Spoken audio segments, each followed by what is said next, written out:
Good evening, viewers. You're watching the Bulletin of Weekly Roundup News. On Monday, the Chagasang Public Organization and Sumi Hoho came together for a coordination meeting at Chozuba village. They resolved to strengthen the bond of brotherhood between the members of the Chagasang and Sumi communities. Among several resolutions in their joint declaration, they agreed to promote mutual support and assistance during times of need. Crucially, they decided to forgive and forget past misunderstandings, including the incident at Chozuba town on September 5, 2023, marking it as a closed chapter. Consequently, the Chozuba Range Public Organization's decision to disassociate from the Sumi Chagasang Brotherhood will be withdrawn immediately. Furthermore, both organizations pledged to treat members of both communities with dignity and respect, regardless of their background, beliefs, or affiliations. They also committed to maintaining open and regular communication to address any arising issues. In the event of disputes, a joint committee comprising equal representatives from both communities will be formed to mediate and resolve matters amicably. Both parties agreed to discourage the spread of misinformation and inflammatory comments on social media. Meanwhile, over 1,000 policemen in Mizoram faced a significant hurdle during the Lok Sabha polls held on April 19. These officers, deployed for poll duty in other states before the state's voting day, were unable to cast their votes.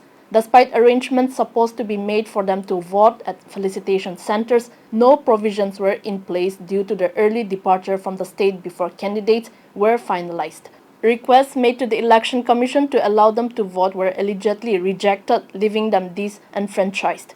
The absence of arrangements such as the electronically transmitted postal ballot system was highlighted, with the party stressing that these votes could have had a meaningful impact on the poll results in a small state like Mizoram. On Tuesday, Chief Minister Nipirio, also the chairman of Nagaland State Disaster Management Authority, called upon the crucial need for preparedness ahead of the impending monsoon season during a state-level meeting at the Chief Minister's Secretariat in Kohima on May 20, 2024. Stressing on the unpredictability of Nagaland's monsoon patterns, he highlighted the potential disastrous effects of both excess and deficient rainfall. Rio urged all government departments to gear up for the challenges that the monsoon might bring.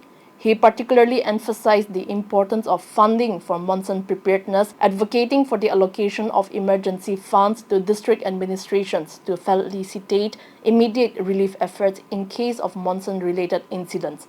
Rio called upon the Public Works Department, roads and bridges to ensure the availability of JCP equipment in every district, essential for responding to any untoward incidents during the monsoon. He has also appealed to the National Highways and Infrastructure Development Corporation Limited to prioritize clearing of drainages, home pipes and culverts to maintain smooth water flow and prevent damages. At the meeting, various ministers and officials including PWD R&B Minister G. Kaito Aye, Health and Family Welfare Minister P. Paiwang Konyak, Food and Civil Supply Legal Meteorology Advisor K. Tokuka Sukalu and Chief Secretary J. Alam shared the concerns and requirements for effective monsoon preparedness. In another notification, Home Commissioner V.K. Kenya issued a crucial directive to the Director General of Police and Commissioner Nagaland, emphasizing the enforcement of the state government's orders regarding the ban on unauthorized money collection by various organizations. In a letter addressed to the DGP and Commissioner of Nagaland, Kenya reminded the officials of the government's consistent efforts to prevent and curb unauthorized money collection activities, whether in the form of taxes, membership fees, subscriptions, donations, or any other form of levy. He specifically referenced the Home Department's orders dated May 31, 2012 and May 19, 2022, which banned illegal money collection by unions, NGOs, and other organizations, as well as the operation of intrastate check gates and unauthorized collections at interstate check gates. He also outlined the legal consequence for those engaging in such illegal activities, in which offenders could be prosecuted under Section 188 and 384 of the IPC. On Wednesday, the Beauty Aesthetics Society Nagaland made a groundbreaking announcement during a press conference at Symphony Cafe in Kohima.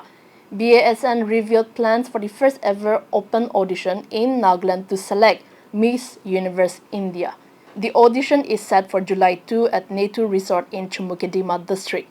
The organizers have sought for women applicants aged 18 and above, including past title holders, to participate.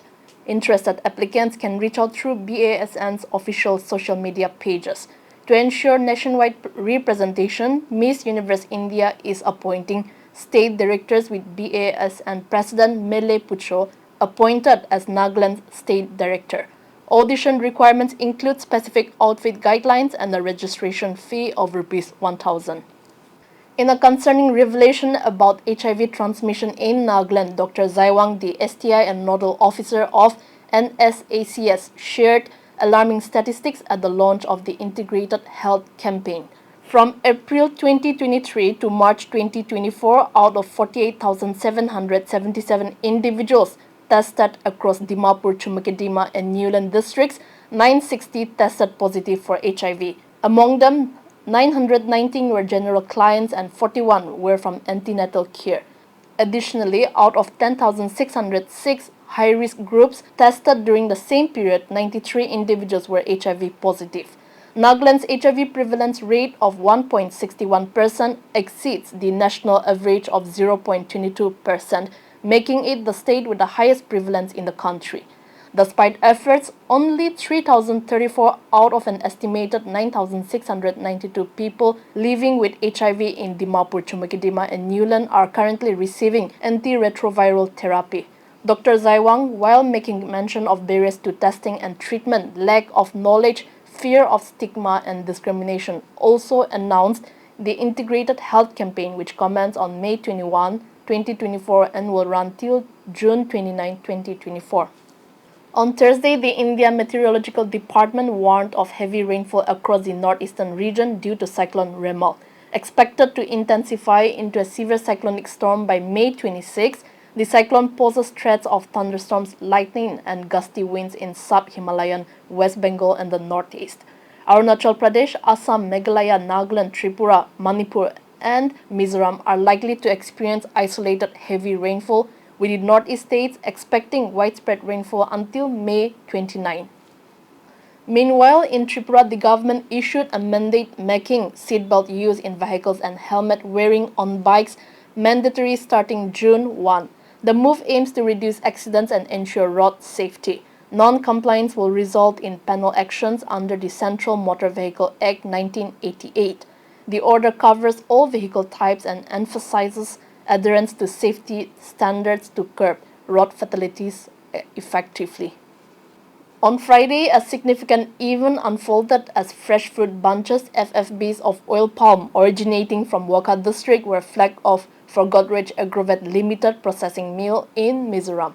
Addressing the gathering, M. Ben Yantan, Director of Agriculture, expressed satisfaction with the fulfillment of preconditions set forth in the buyback agreement, marking a milestone day for both oil palm farmers and the department. Engineer K. Tingtam Konyak, the executive engineer of Electrical Division Mon, took action against the illegal usage of poles for hanging optical fiber cables in some colonies of Mon town. He has directed all telecom companies to immediately coordinate with the department and remove the cables. Engineer Konyak emphasized the hazards of handling electricity-related materials without proper technical knowledge and skill, warning of potential injuries or technical accidents. He asserted that telecom companies failing to comply would be held responsible under Section 135 of the Indian Electricity Act 2003, which deems such actions punishable offences. On sports front, the Department of Youth Resources and Sports has invited applications from meritorious sportspersons who won medals under recognized disciplines in the Northeast level, national level, and international level during April 2023 to March 2024. All eligible candidates have been directed to submit their achievement certificates through the concerned association and to submit to the Directorate Office on or before June 30, 2024. Applications received after the due date will not be accepted.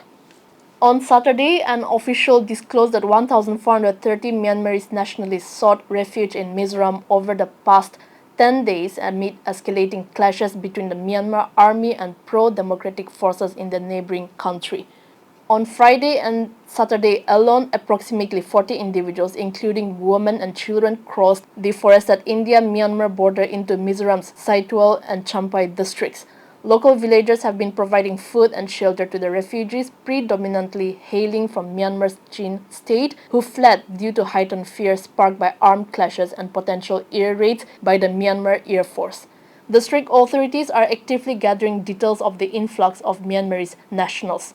The influx of refugees has surged since February 2021 with an estimated total of around 36,000 individuals entering Mizoram. Many refugees reside in rented accommodations or with relatives and friends, while others are housed in 149 relief camps spread across 7 districts of the state. Most of the Myanmarese refugees share ethnic, cultural, and traditional ties with the Mizos, as Mizoram shares a 510-kilometer-long unfenced border with Myanmar's Chin state, impacting 6 districts of Mizoram.